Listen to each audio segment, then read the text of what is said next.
Good morning, students. Today's subject is constitutional law, in which for few last days I am discussing with you the important constitutional amendments.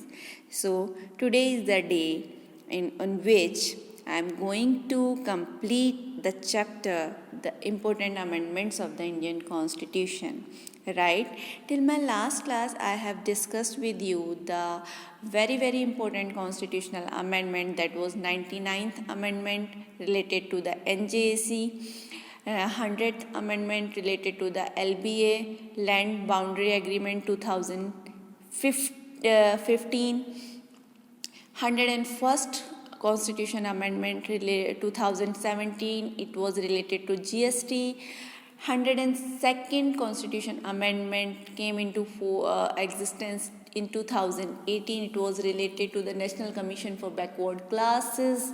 ठीक है, अब हम आगे discuss करते हैं कि जो 100वां संशोधन हुआ था, ठीक है, वो लैंड बाउंड्री एग्रीमेंट जो हमारे जो प्रेसिडेंट डॉक्टर प्रणब मुखर्जी के टाइम पे हुआ था, उसके पीछे का इतिहास क्या है। तो देखिए, उसके पीछे भी एक बार पहले भी पाकिस्तान और भारत के बीच में ज़मीन को लेकर के विवाद हुआ था। 1960s की बात है ये।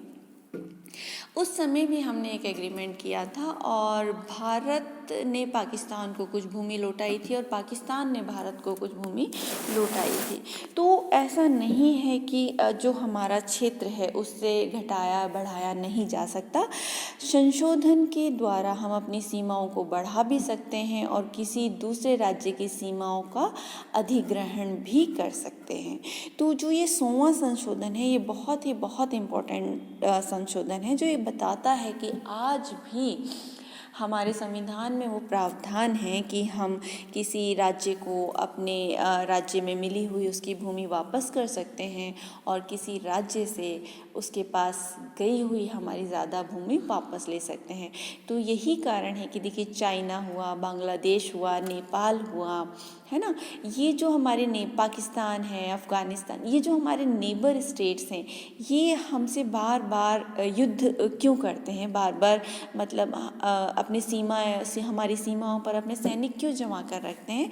उसका कारण यही है कि वो ज़्यादा से ज़्यादा हमारे लैंड को अपने कब्जे में लेना चाहते हैं, ठीक है। लेकिन जब कभी भारत सरकार को ये लगता है कि इस विषय में वाकई में संशोधन होना चाहिए, जैसे कि बांग्लादेश वाले मैटर में हमने किया, 1960 में हमने पाकिस्तान के साथ समझौता किया, लेकिन अभी जैसे चाइना वाली पोजीशन है, तो चाइना वाली पोजीशन एक्चुअली वो नहीं है कि हमारे पास उनकी कोई ज़मीन है, बल्कि वास्तविकता ये है कि हमारा काफ़ी कश्मीर का जो पार्ट है वो चाइना के कब्जे में है। तो हम इसीलिए समझौता नहीं कर रहे, हम बार बार इंटरनेशनल लेवल पे जाकर भी ये मांग करते हैं कि चाइना के ऊपर दबाव बनाया जाए कि वो हमें हमारी भूमि लौटा दे, ठीक है। इसके बाद जो देखिए GST आया 2017 में, उसने हमारे देश में इकोनॉमी के रिगार्डिंग बहुत बड़े चेंजेस किए और अब जो टैक्स इम्पोज़ होता है ना, वो इस तरीके से इम्पोज़ होता है कि एक कम्युलेटिव टैक्स हो जाए, ठीक है। स्टेट और सेंटर को हमें अलग अलग टैक्स ना देना पड़ा, दोनों को मिलाकर ही एक टैक्स जोड़ दिया जाए। तो GST was the welcoming amendment. It was came into force in 2017. 102वां संविधान संशोधन, बिल्कुल ये बहुत ही लॉन्ग अवेटेड था कि बैकवर्ड क्लास जो है वो भी कम लंबे समय से मांग कर रही थी कि हमारे लिए एक सेपरेट कमीशन होना चाहिए।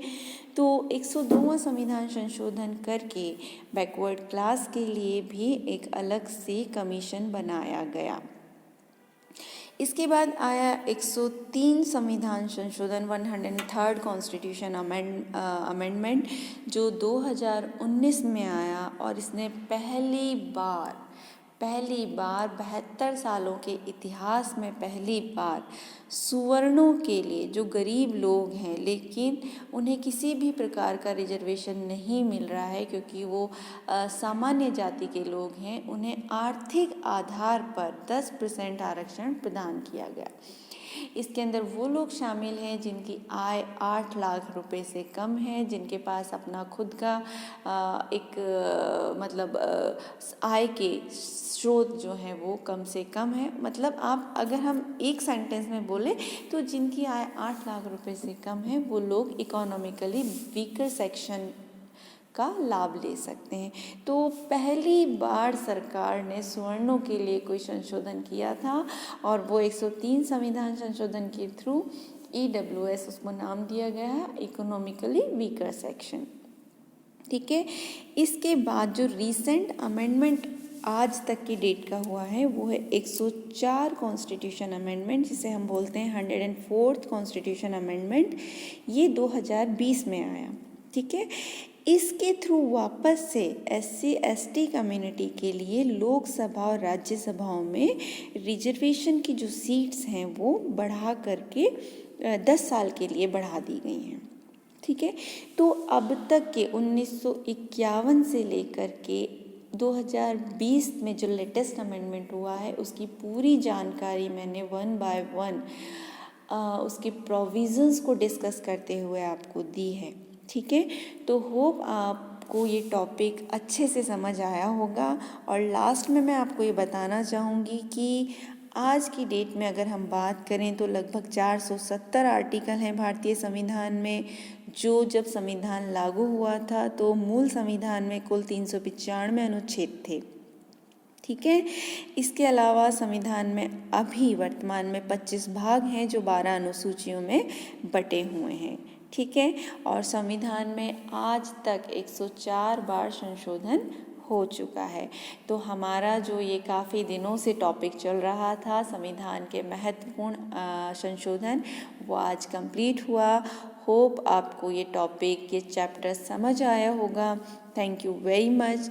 फिर भी अगर आपको कोई डाउट है तो आप हमसे डिस्कस कर सकते हैं। Thank you very much.